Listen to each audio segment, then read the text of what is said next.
kasih sayang kepada mereka.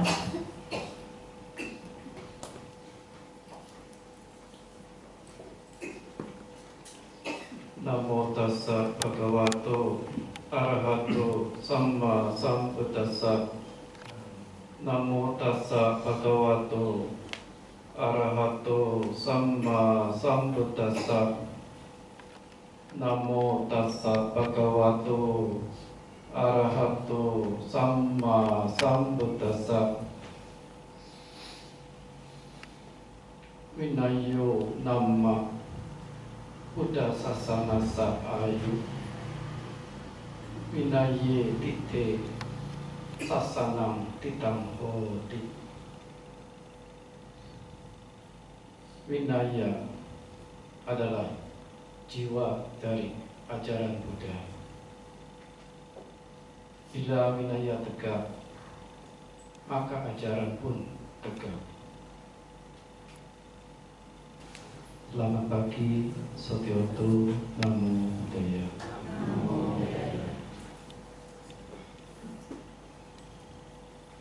Turut bersenang atas hal yang telah diupayakan, kebajikan-kebajikan yang kita lakukan saat ini.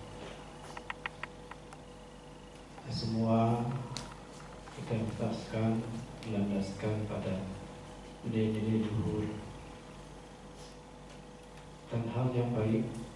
Nilai-nilai luhur ini tercermin dalam tata perilaku kita yang terbersih dalam pikiran, ucapan, dan tindakan jasmani. Nah, inilah yang dikatakan sebagai vinaya, atau sinonim dari vinaya adalah sila. Kenapa sila? Sila dalam artian harfiah adalah kepala. Jadi kalau kita merenungkan, kepala kita ada di mana? Di atas atau di bawah? Di atas ya. Kalau di bawah mana ya? Nah, jadi di atas. Kenapa di atas? Suatu yang membuat kita tegak, tinggi. Ya. Kalau dulu orang tua nggak boleh ya memegang kepala. Anak kecil memegang kepala yang lebih tua, kan tidak boleh. Pamali. Kenapa? Ya, kepala sebagai sesuatu yang dianggap tinggi. Ya, oke. Dan harfiah yang kedua, sila, adalah batu. Suatu yang keras, yang bisa menjadi fondasi. Nah, kalau bangunan ini tidak dibuat fondasi dari batu-batu kali, ya bangunan ini tidak tegak. Betul ya? Nah, jadi harus ada batu-batu fondasi yang menjadi penopangnya. Nah, jadi sila inilah penunjang, penyokong dari hal-hal wajib yang dilakukan. Walaupun kita menyebut tadi pada menyebut vinaya, tapi vinaya ini ya sinonimnya sila, yaitu apa? Tata perilaku yang baik tentunya. Ya.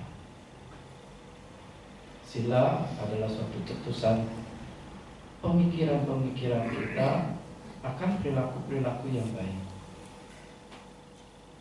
yang tercetus, terlihat, tertampak dalam ucapan dan perbuatan jasmani. Oh, dia itu mencuri, nah, tangannya bergerak mengambil sesuatu dan memindahkan barang itu. Nah, kita melihat, ya. Oh, dia memegang pisau, kemudian menusuk binatang tersebut dan binatang itu mati. Nah, kita melihat, oh, dia membunuh. Perilaku-perilaku yang tertampak melalui ucapan dan jasmani ini, nah ini adalah perilaku-perilaku Dan sila sendiri adalah tentu perilaku-perilaku yang baik. Ya. Sehingga sila ini memiliki pegangan, peranan, yaitu untuk mengendalikan tindakan-tindakan atau perbuatan-perbuatan yang tidak baik, dan menumbuh kembangkan perbuatan-perbuatan yang baik. Nanti saya menjalankan sila melalui pikiran. Bisa nggak?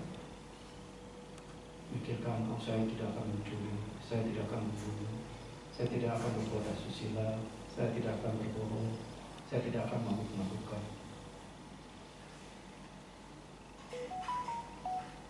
Bisa nggak? Nah, ya.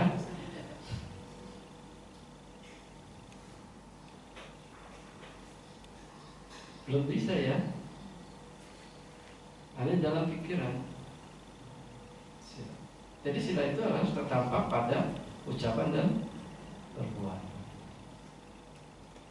Kalau sudah tertampak, orang akan yakin nggak orang itu menjalankan sila yang baik? Kalau tertampak, berarti orang itu menjalankan sila yang baik nggak? Berucap yang baik tidak? Kau hanya dalam pikiran, oh saya tidak akan membohong. Berbohong itu harus ada apa? Ucapan benar itu, kejujuran itu apa? Harus ada kebenaran. Hanya di pikiran. Kemudian saya akan berniat tidak berucap bohong.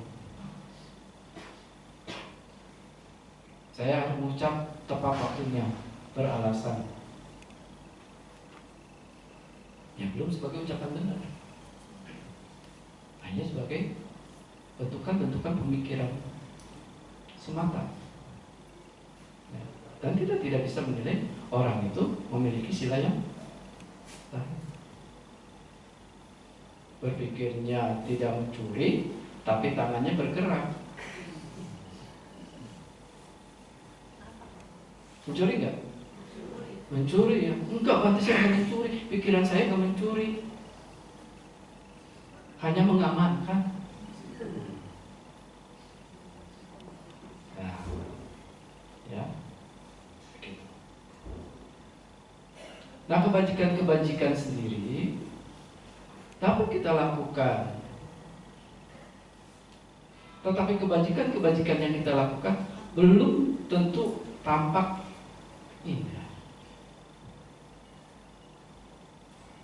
Ya. Oh, saya sudah melatih cita bawana bantai di rumah gini-gini.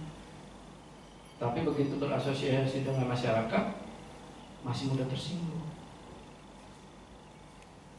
masih mudah marah, tidak ada kepedulian melihat hal-hal baik yang bisa dilakukan saat itu. Jadi cita bawananya gimana? Indah enggak? Tidak indah.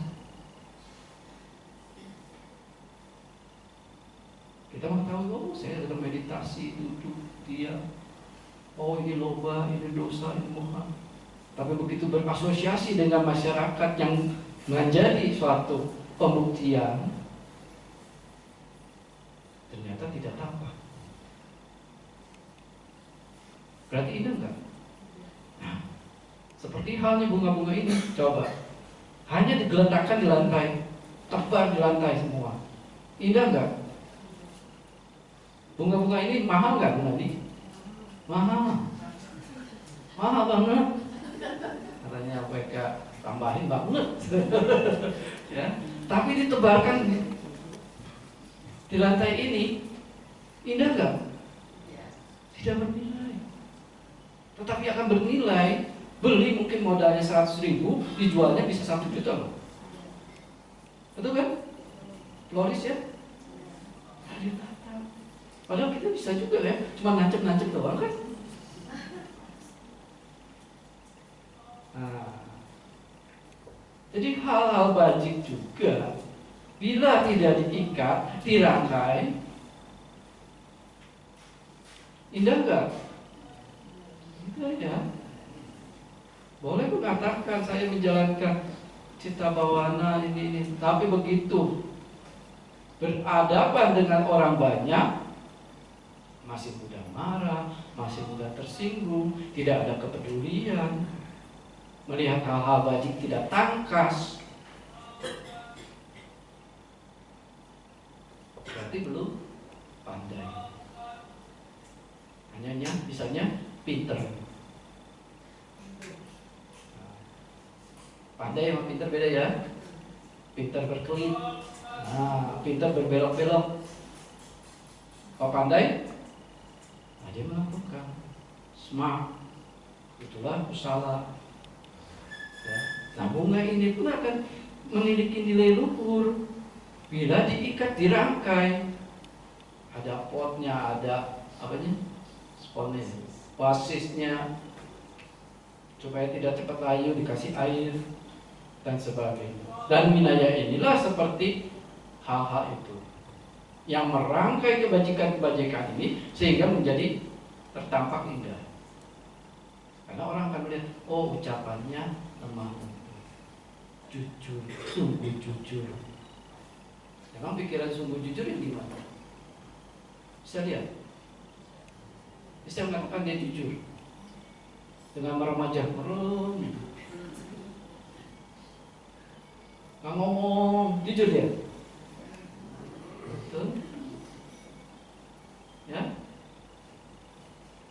Baru dengan tindakan, baru tertampak indah. Oh, indah sekali altar Vihara Dharma Cakra ini. Ada berbagai kebajikan-kebajikan yang ditancapkan. Nah, mungkin ini sebagai kebajikan dana, karena banyak. Ya kan orang lebih senang berdana ya. Nah, berdana banyak. Oh, yang itu, yang samadhinya. Yang makar-makar itu yang kuncup, itu mungkin panjang. Ya kan? Jangan lupa, namanya apa? Bunga ini? Yang tuh nancep Casablanca. Mahal murah? Mahal. Kalau itu diibaratkan panjang mahal ya. Pengetahuan yang mudah didapat panjang. Ya. Nah, sehingga semua kebajikan itu bila dirangkai dengan benang Vinaya atau sila perilaku, itu akan tertampak indah seperti bunga-bunga yang tertampak oleh ibu bapak sekalian di depan altar ini. Ya. Nah, ini nggak ada nilainya. Kalau modalnya mungkin 500.000, sekarang kalau ada yang mau beli bisa 10 juta ini. Ya, betul ya? Ya, kalau ada yang senang, gitu. Ya, terus jangan memandang dari hal, ini perbaikan kecil itu, silanya tidak dijaga. Yang penting berbuat baik, tapi silanya tidak dijaga. Ya, seperti tadi, tidak tampak keindahannya. Ya, tidak tampak.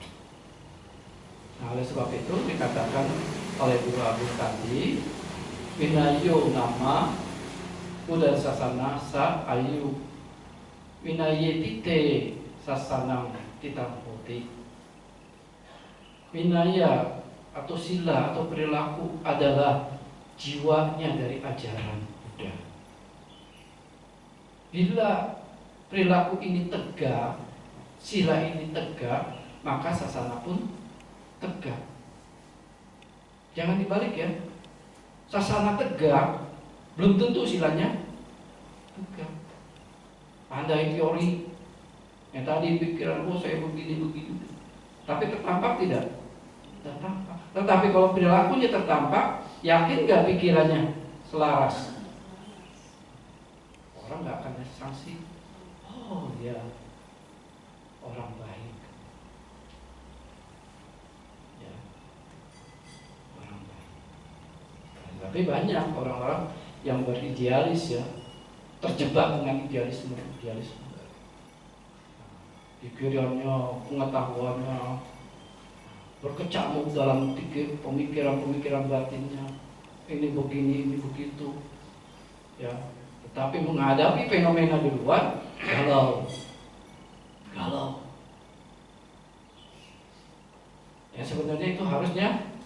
dalam diri idealisnya itu. Tapi dia ingin mendiagnoskan yang di luar, berasosiasi dengan orang-orang banyak, dengan berbagai karakter, bermacam-macam bunga yang diperbuat, dia galau. Bisa aja deh yang senang bunganya bunga bangkai. Ya, ada ya, nggak mau Casablanca, dia pengen cuma, saya senang bau bangkai kok. Ada loh. Ya. Masa kita paksakan? Kamu senang ikan bunga Casablanca ini mahal loh, biarin mahal, dia bau, senangnya bau bangkai gimana? Ya, begitu. Nah, jadi karena kita timbul hal itu, itulah yang menimbulkan masalah-masalah. Ya. Yowo Ananda Maya Dhammoca Vinayoca Desito Panyato Sowo Maman Sayena Satha Ananda, maaf ya bukan Ananda ini ya. Ananda Dhamma Winaya yang kupaparkan dan kumaklumkan, artinya diberi perizinan oleh Sang Tathagata. Itulah yang menjadi guru Anda sepeninggalan saya. Tapi kalau orang yang secara literal, apa yang terdapat teks itu harus dipegang, tidak boleh salah, tidak boleh berubah. Tapi era Buddha yang lampau, kita Gotama 2500 tahun yang lalu dengan era sekarang, kebudayaannya sama apa beda?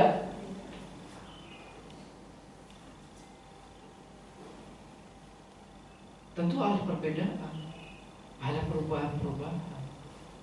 Dan perubahan-perubahan ini bagaimana menyikapinya? Apakah Sang Buddha melarang?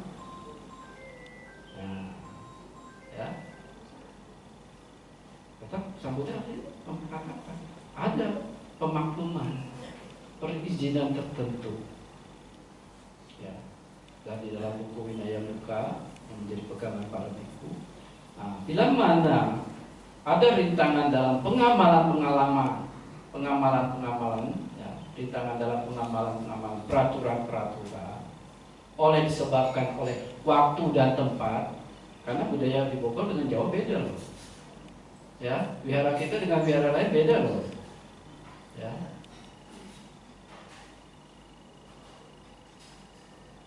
Tetapi peraturan-peraturan ini seyogyanya ditaati secara tidak langsung, bukan menghapusnya keseluruhan. Ya.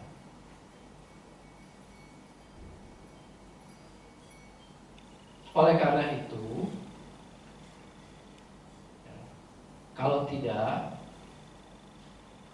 tak ada tatakan pijakan landasan tata krama ini, komunitas apapun yang dibentuk itu tidak akan bertahan lama. Jadi setiap rumah tangga juga punya aturan-aturannya, ya, Bapak Ibu ya, yang sudah berkeluarga pasti menetapkan suatu aturan-aturan untuk putra putrinya, betul ya? Agar apa? Agar terlihat betapa indah dan rapi, harmonis. Ya. Kalau tidak ada tatanan-tatanan tata krama itu, ya, komunitas keluarga, komunitas wihara, komunitas perusahaan, komunitas negara itu akan hancur berantakan. Termasuk tatanan dalam sangga. Ya. Nah, jadi sangga sendiri artinya apa? Komunitas. Betul ya? Sangga perkumpulan kan? Komunitas ya?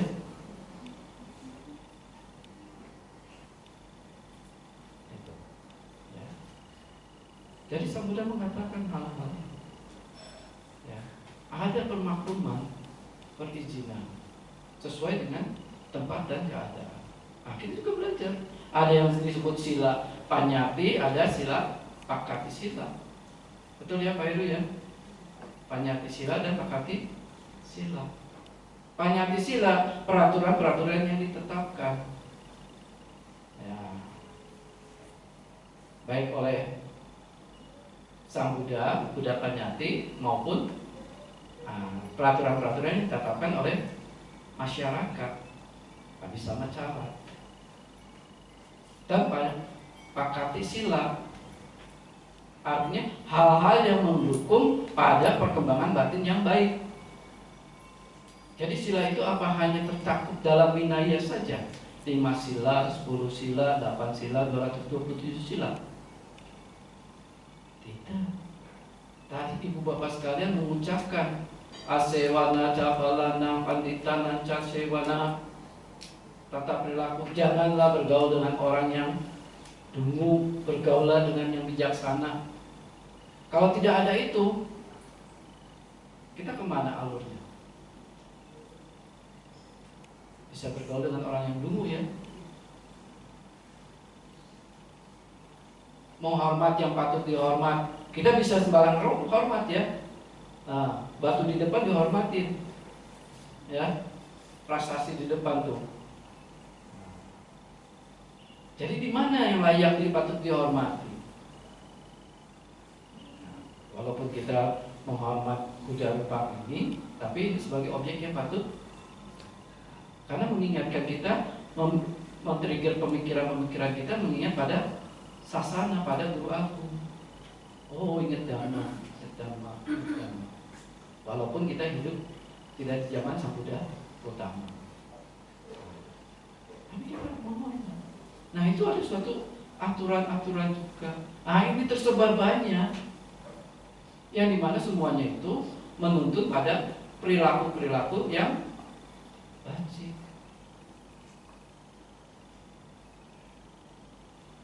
Kalau kita berpegang pada Panatipata 5 sila, tapi nggak mengenal kaku, kayak benda tutup gua, aku gini seras, nggak bisa lurus, ya. Ada kesulitannya nggak kalau kita memasukkan benda yang tegak, keras gitu, seperti lemari, pintunya ukurannya segini, lemarinya ukurannya lebarnya 1,5 meter, bisa masuk nggak? Coba kalau lemarinya bisa luas ya, artinya apa? Bisa knockdown, copot masuk, walaupun lebarnya 1,5 meter, masuk ke dalam. Dikeluarkan bisa nggak? Bisa juga, karena knockdown lemarinya. Tapi kalau sudah kaku, sulit. Nah, itu juga ada hal-hal yang tidak baik. Nah, jadi sila itu harus dilengkapi dengan perilaku-perilaku yang baik yang tersebar dalam Dhamma, dalam Manggala Sutta, Metta Sutta, ya, Wasala Sutta. Siapa sih yang disebut sampah masyarakat? Apakah pemulung botol-botol bekas? Bukan. Ya. Mereka yang pakaiannya compang-camping? Bukan. Ya. Kita yang pakaiannya gentleman, rapi, bisa nggak jadi sampah masyarakat? Bisa. Berdasi, ya, pakai jas, sampah masyarakat nggak? Karena lagi rame kan?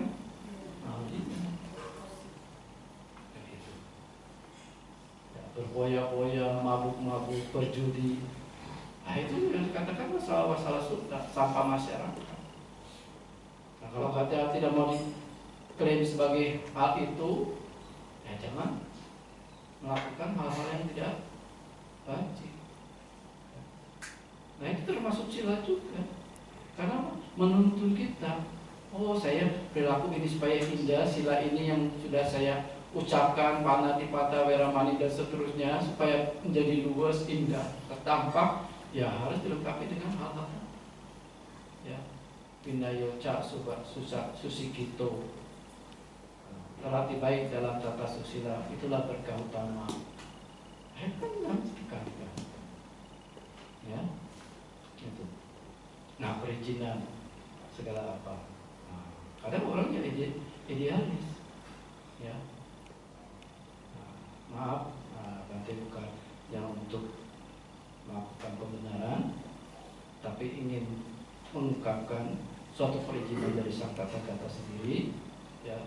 Dalam perizinan Mendaka Vinaya 245, nah itu dikatakan, wahai para biku, ada manusia-manusia yang memiliki kesalutan, berkeyakinan, menyerahkan koin emas kepada Kapia Karaka dengan mengatakan, berikanlah sesuatu yang layak kepada ayah itu kepada para petapa menggunakan ini. Nah, kemudian sang penggarap mengatakan, saya memberikan perizinan kepada para biku untuk bersenang akan hal yang layak ini. Ingat ya, yang layak itu apa untuk seorang biku? Ya.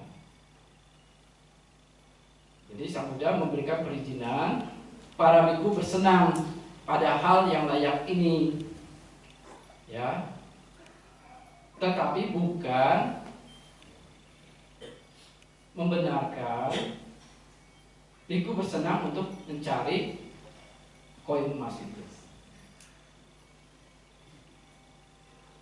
Itu yang harus dipegang. Tapi kadang orang yang memiliki pandangan yang keras, mengklaim, ucap, seseorang yang sedang praktik itu tidak berada di jalan. Itu kita harus hati-hati juga. Apakah pemikiran kita ini mendasar apa tidak? Karena kalau tidak mendasar, walaupun tidak tersirat, tetap kita memberikan suatu tuduhan-tuduhan yang tidak mendasar. Kalau secara hukum perbuatan, berbuat berubah.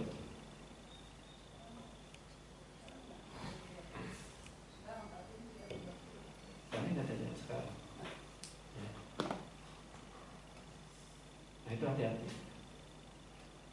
Kita harus cerdas. Dan ketika memegang Vinaya sendiri pun, kalau dia hanya mengomentari masalah-masalah yang ada di luar, bukan yang berada di dalam, dia pun tidak akan nyaman. Nah ini ada ya, filsuf Yunani Epictetus mengatakan, seseorang mengalami masalah-masalah itu bukan karena masalah-masalah di luar, tetapi karena dia tidak bisa menyikapi masalah-masalah yang ada di dalam dirinya. Nanti ingat kok, ya, pesan dari pendiri Wiaradharma Cakti. Kita tidak bisa mengkarpeti dunia yang penuh duri. Langkah bijaknya apa? Nih ada bola dunia penuh duri nih, ibu bapak. Mau tidak mau kita harus berjalan di situ. Supaya selamat pakai apa? Sandal atau sepatu yang bagus ya, yang kuat, yang dimana duri-duri gak tembus. Tapi kalau berupaya mengapeti dunia itu, mampu nggak? Nah, kalau sudut pandang kita seolah kita bisa mampu merubah sesuatu yang di luar kemampuan kapasitas kita, itu akan mendatangkan penderitaan. Nah, itu tidak bijaksana. Ya. Zaman Sang Buddha itu banyak, ya. Murid-murid yang selebor, baik biku, bikuni, rumah tangga, banyak yang aneh-aneh. Tapi Sang Buddha menjadi sedih tidak? Tidak. Lihat permasalahannya tidak. Kenapa? Sila ini, Vinaya ini atau Dhamma Vinaya ini berfungsi pada ke sisi dalam. Kalau sila teguh, seperti diuraikan dalam Dhammapada tadi, marah pun tidak bisa menembus. Betul ya? Tadi dibaca ya. Tidak akan menembus. Karena sila ini itu mencakup perilaku seluruhnya. Cita bawaan itu termasuk sila.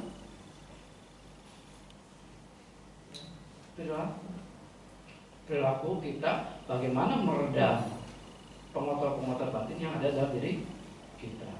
Dengan cara apa? Memunculkan perilaku-perilaku yang baik, pemikiran-pemikiran yang luhur, yang baik terus. Sehingga apa? Mendatangkan ketenangan. Ya. Terus menerus. Oleh sebab itu sila itu apa? Dari dampak sila ini kalau dijalankan perilaku itu, satu, tidak ada penyesalan. Siapa sih yang menyesal udah berbuat baik?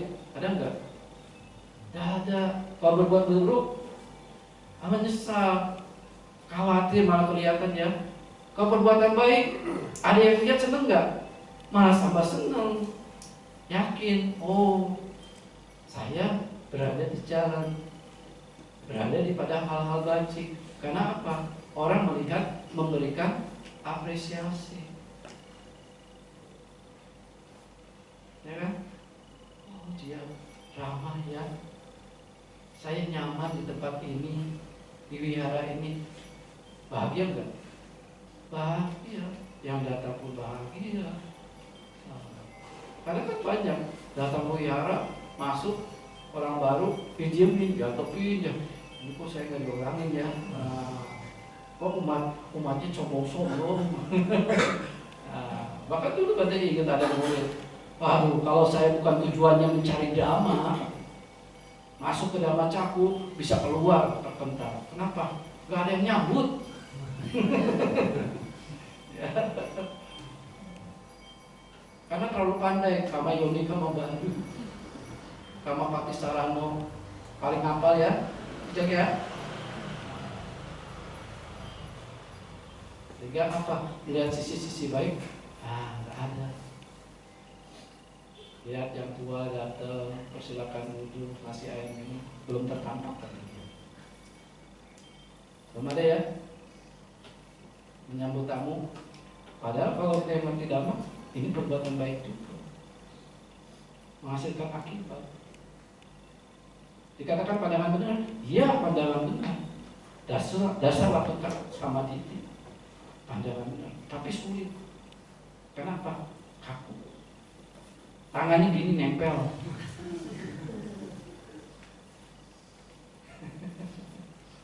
Ya.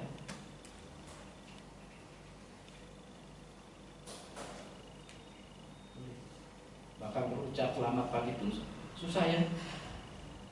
Bibirnya rapet.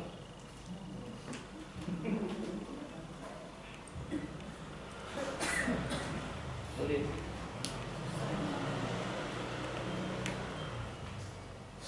Nah, sisi-sisi pelanggaran-pelanggaran sila pun, perilaku-perilaku yang tidak baik itu banyak. Ya, ada sebab-sebabnya. Satu, memang dengan ada niatan berperilaku yang tidak baik, ala cita, misalnya membunuh, mencuri. Memang niatan untuk saya ingin membunuh, ingin mencuri, ingin berbohong, ingin berbuat asusila, ingin mabuk, begitu. Ya, ada juga yang tanpa niat, anyata, tanpa niatan. Apa? Lampu mati, jalan. Begitu lampu nyala, semut mati. Nah, ada satu hal yang tertampak. Seolah orang bisa, membunuh, tapi itu tanpa niat. Ya, begitu. Apalagi contohnya yang tanpa niat? Menangis. Ya udah, pikir nanti. Ya. Kemudian kukuca pakatata dilakukan karena ada kegelisahan. Apa? Perut lapar. Di meja ada makanan. Saking laparnya, akhirnya mengambil. perut nggak lapar, tapi ada yang makan ngambil. Beda ya. Bukan gelisah itu. Oh, gelisah itu lapar karena kondisi lapar, haus atau apa, ngambil. Ya, misalnya pengemis lagi jalan, saking lapar, bisa kan? Tukang gorengan dia ngambil lari. Nah, mungkin kan tukang gorengan ngejar ya, bisa habis. Ya, bisa habis ya. Ya udah, nah itu terjadi karena kondisi lapar. Ibu bapak sekalian, kalau misalnya ada di depan putra kita ada ular, gimana? Gelisah nggak? Gelisah. Akan membunuh nggak? Bisa terjadi. Ya, nggak mungkin ya. Di depan si itu Wirya gini. Wirya, meta. Pancarin meta. Datang meta yang ini. Metanya di Bogor jauh, Bu. Ya. Gitu. Nah, bisa terjadi pelanggaran. Karena apa? Karena kegelisahan. Ya.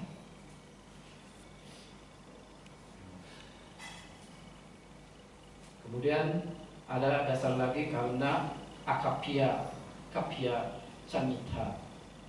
Dengan berpikir ini diperbolehkan, meskipun itu tidak boleh. Misalnya apa? Nah, kalau secara Buddhis misalnya makan daging binatang-binatang yang dilarang. Ada 10 ya jenis binatang. Gajah, kuda, pernah makan gajah belum?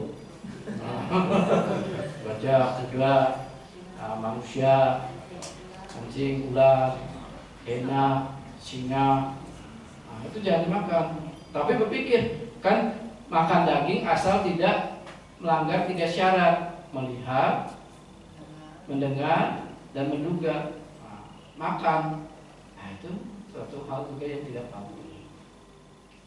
Kenapa? Dampaknya nanti akan berakibat. Kalau kita berjalan di dalam komunitas ular, karena kita sering makan ular, nah, ular itu membuat aromanya itu cium, oh ini tukang makan bangsa saya, musuh saya nih, patok lah, begitu, ya. Kan baunya perangus ya, so perangus, atau ya, apa juga nggak tahu apa. Ya bau itulah amis sekali. Nah itu tidak boleh dilakukan. Ya. Atau misalnya, oh saya naik pesawat, saya kan udah beli tiketnya mahal, naik SQ, masa sendok ini aja nggak boleh saya ambil, diambil, masukin ke tas, karena menarik ini sendoknya bagus, lucu, masukin. Karena kan saya udah beli tiket, ya kan? Nah itu apa? Sebenarnya kan nggak boleh diambil. Tapi berpikir ini diperbolehkan, yang mestinya nggak boleh diambil. Karena tadi berpikir, saya kan udah beli tiket mahal, SQ, masa gini aja dipermasalahkan, ya kan? Nah itu bisa terjadi. Atau berpikir lagi apa? Mencuri, apa mencuri tetangga sebelah, itu kan agamanya lain. Yang penting kita nanti minta pengampunan, selesai. Nah itu untuk melanggar juga. Ya, itu berdasarkan apa tadi? Kapia sanita. Dengan berpikir ini diperbolehkan, sebenarnya nggak boleh. Yang mencuri kan nggak boleh ya. Mau milik tetangga juga apa? Nggak boleh. Gitu. Nah yang kelima adalah akapia sanita. Dengan berpikir melakukan ini tidak diperbolehkan, meski dibolehkan. Misalnya makan daging yang bersih, makan ayam. Tapi kemudian pikirannya tadi, saya jangan-jangan dia masak ayam membunuh. Tapi nggak ada yang lihat dimakan juga.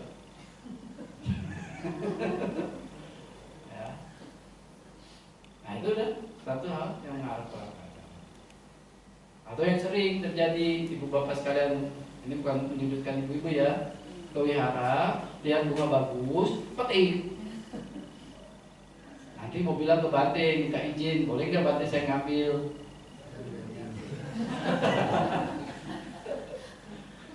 Ya sudah dipetik. Kalau nggak diizinkan, ngapain? Ya kan?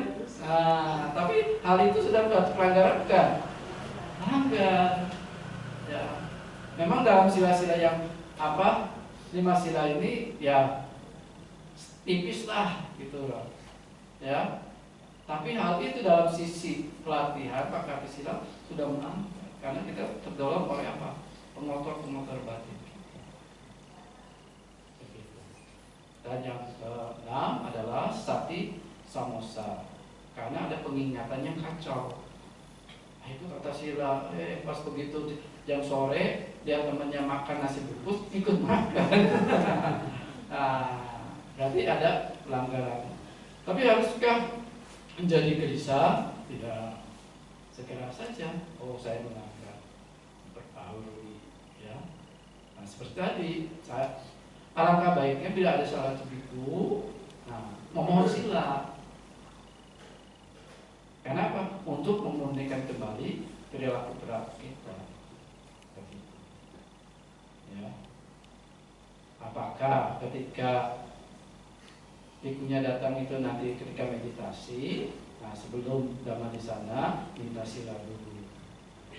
Ayang Bante, saya itu mohon dhamma di sana. Kalau bikunya datang dari awal, ya lebih langsung minta sila dulu. Lalu dilanjutkan dengan baca parita. Agar apa? Nah, pengucapan parita ini sudah berlandaskan pada fondasi yang pemikiran yang baik. Ya. Bukan Bante ini minta dijunjung ya. Kita harus melihat dari sisi manfaat-manfaat. Nah, dasar kenapa menjalankan sila? Nah, Sang Buddha mengatakan ada 10 dalam Vinaya juga. Beliau menetapkan Dhamma Vinaya ini ada dasar apa? Alasan-alasannya. Satu adalah untuk Sangga Sututthaya.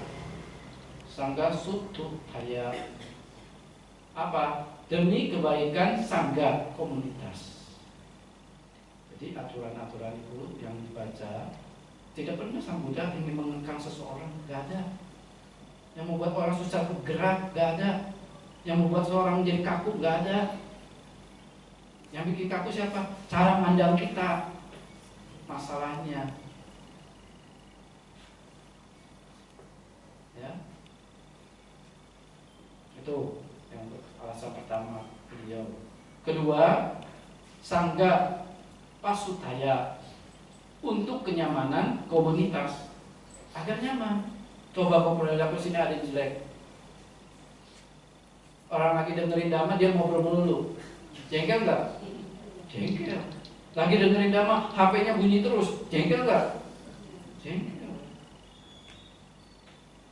Kalau ada kucing yang sopuk, itu keluar. Kan lebih nggak enak ya. Seperti diusir. Zaman Sang Buddha juga ada biku yang diangkat sama batin negaranya. Dikeluarkan, tutup pintunya. Karena hari posata dia perilakunya buruk, silanya jelek, nggak mau keluar-keluar. Sangga tidak murni. Sang Buddha mengatakan terus, sangga tidak murni. Biku itu nggak ngerti juga, diam mager. So udah suci, ya. Tapi akhirnya Bante Moggallana mantap, woi ini loh satu orang ternyata yang nakal. Langsung tolong Anda keluar. Sampai 3 kali keluar, ya udah tenteng aja. Ya harus kan. Moggallana ya kan sakti ya. Yang gemuk-gemuk kayak lu ya udah. Ya, gitu. Gak susah kok. Ya, beliau mah. Begitu. Nah itu untuk kenyamanan. Tiga, tumbang kunang ugalanang nikahaya, untuk mengekang untuk pengekangan individu-individu yang berpikiran jahat. Orang jahat dengan ada peraturan-peraturan yang baik, dia nggak nyaman. Betul ya? Kita sendiri yang baik masuk ke pergaulan yang tidak bagus, nyaman nggak? Nggak nyaman. Nggak enak di sini, nggak boleh merokok, nyaman nggak? Akhirnya dia ke seberang, yamnyo. Jangan bilang merokok ya, yamnyo. Gitu, ya. Yang keempat, pesalanang pugalanang parusawi haraya, memberikan ketentraman bagi individu-individu yang punya perilaku yang baik. Jadi kalau orang kita mengatakan kita perilaku orang baik-baik, nggak masuk ke dalam satu komunitas yang memang ada aturan-aturan baik, dia nggak nyaman, bukan orang baik. Tapi kalau orang baik masuk akan nyaman, tentram, bahkan dia membuat lebih tentram mungkin. Ya, bukan jadi cawalawat. Tahu cawalawat? Kalau di bahasa Thailand, cawawat itu kepala wihara. Kalau cawalawat pengacau. Ya, itu sering nanti tidak jatuh suka hujur dengan ibu gitu. Oh kamu kepala wihara? Bukan Bante, saya cawalawat. Apa itu? Pengacau. Ya, itu ya. Beliau ada dasar. Mereka ngerti tawa. Cawawat dengan cawalawat beda. Ya, cawawat itu kepala wihara. Cawalawat pengacau. Nah, kita jangan jadi cawalawat ya. Udah berapa? 4 ya. Yang ke-5, Dita Damikanang Asawanang Sangwaraya. Dhamma Vinaya untuk mengendalikan pengaruh-pengaruh batin dalam kelahiran saat ini. Kalau nggak ada vinaya, kelahiran batin kita, pengaruh batin kita akan bocor. Karena kita, apalagi kita nggak tahu hal-hal yang baik, pengotor kita akan bocor. Kita ikuti akan arus duniawi terus menerus. Karena arus duniawi itu seperti apa? Banjir bandang. Ya. Kita banjir bandang, jangan coba-coba tengah-tengah, hanyut. Ya.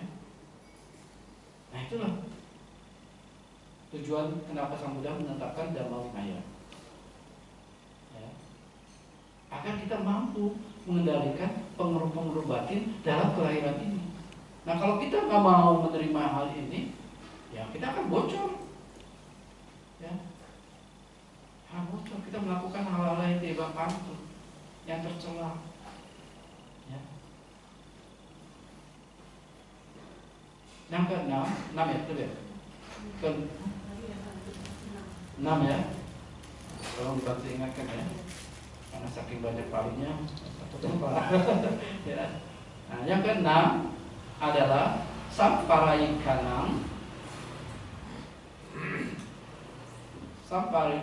Asawanang Patikadaya.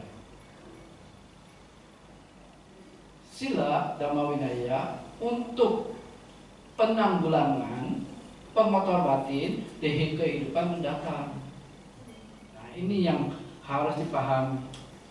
Ibu bapak sekalian, kalau tidak mau menjaga Dhamma Vinaya dalam saat ini, jangan harap di kehidupan mendatang terampil.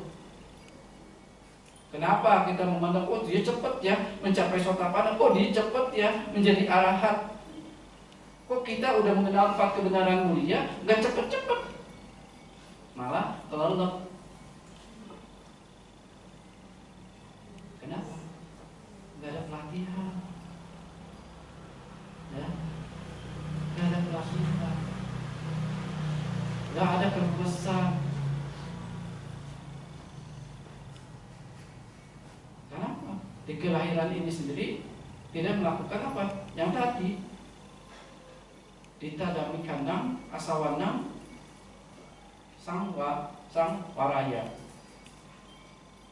Itu mengendalikan pemotor-pemotor batin dalam kelahiran ini. Gampang berlatih. Jadi jangan harap di kehidupan yang akan datang menjadi smart, pandai. Bisa kayak dia karena melakukan perbuatan-perbuatan dana, tapi mampu menembus dhamma tidak? Belum tentu. Karena apa? Bunga Kasablankanya nggak ada. Yang mahal, ya. Kan dari Kasablanka panjang ya. Tambah yang lain-lainnya. Mawar, berarti mereka mawar itu samadhi, keteguhan. Nggak ada, cuma dana. Tapi nggak ada perilaku yang tertampak, yang tidak indah. Oh, ditata cuma putih semua. Wih, ini wihara berkabung ya. Nah, dulu kan terkenal ya, Pak Heru ya, bunganya putih semua. Wiharanya berkabung terus. Emang kenapa ya? Emang kan cara Buddha mengajarkan kematian juga ya. Tapi ada orang yang protes. Nggak ada warna-warni, putih semua, kayak rumah sakit, bajunya putih-putih semua.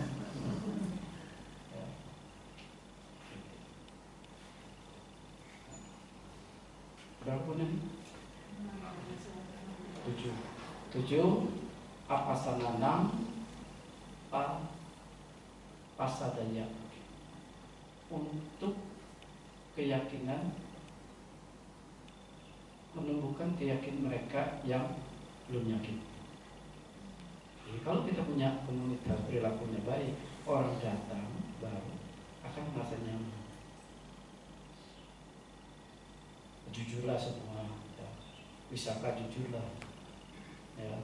Dari Jambi ke sini nyangkutnya. Padahal biara banyak ya, nyangkut kemarin.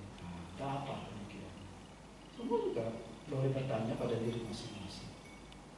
Ya. Boleh bertanya pada diri masing-masing. Kenapa sih saya merasa di sini? Kalau nggak nyaman pasti keluar. Ya. Kan itu juga terbuka, nggak ada yang larang. Ya, itu.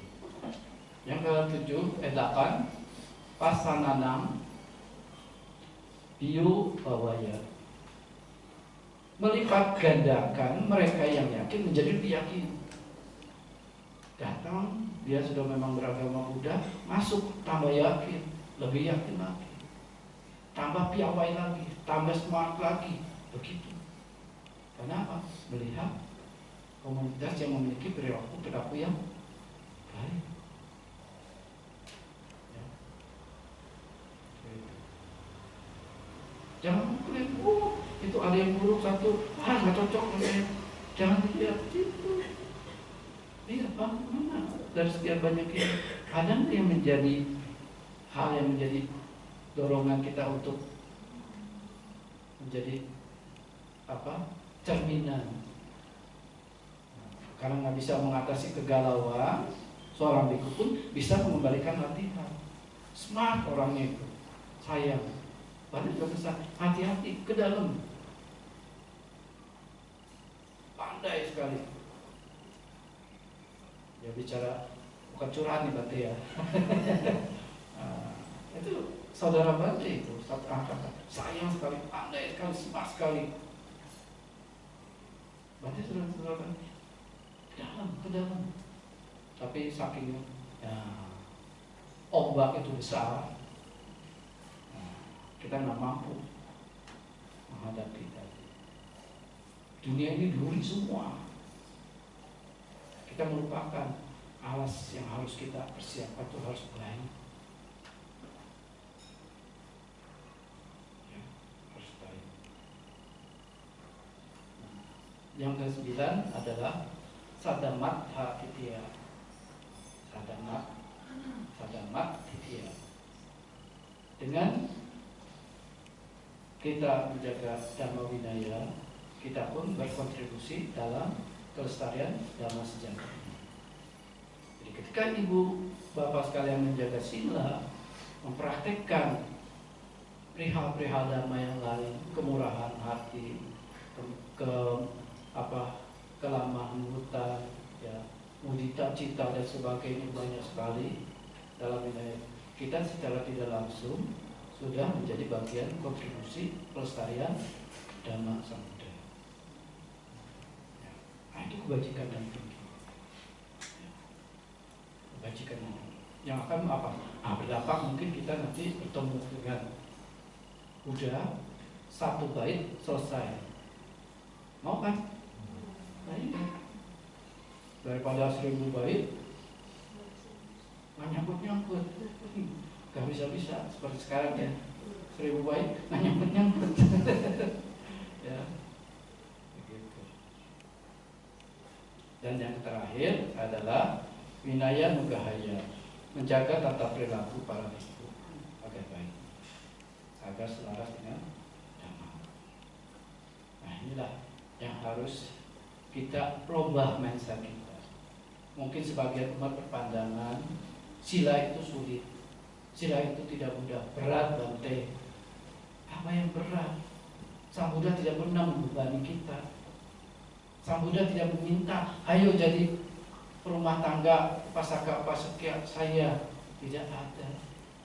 Ayo menjadi biku saya, tidak ada. Yang datang siapa? Kita sendiri. Beliau dengan cita kasih memberi Dhamma beliau.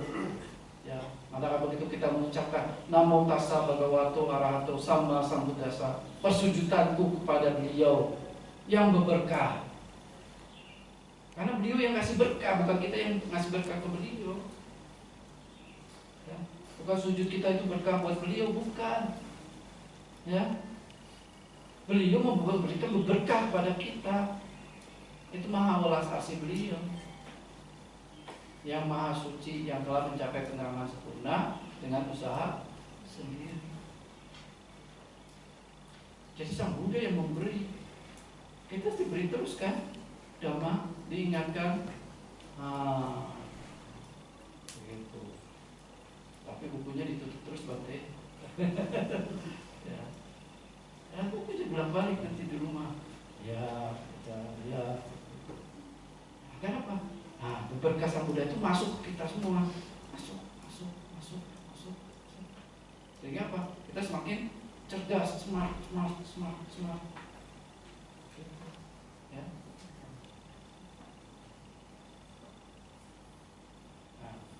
Nah, demikianlah yang ingin sampaikan. Semoga pandangan-pandangan yang tidak berdiri tegak mengenai pada sasana ini dapat diluruskan dengan baik. Ya, semoga pelatihan kita berkembang maju, memiliki semangat pengingatan dan kebijaksanaan yang menjadi pengedepan untuk kita menghadapi fenomena-fenomena Dhamma ini. Ya. Tapi serta bonus kita semoga semua makhluk berbahagia. Sadhu, sadhu.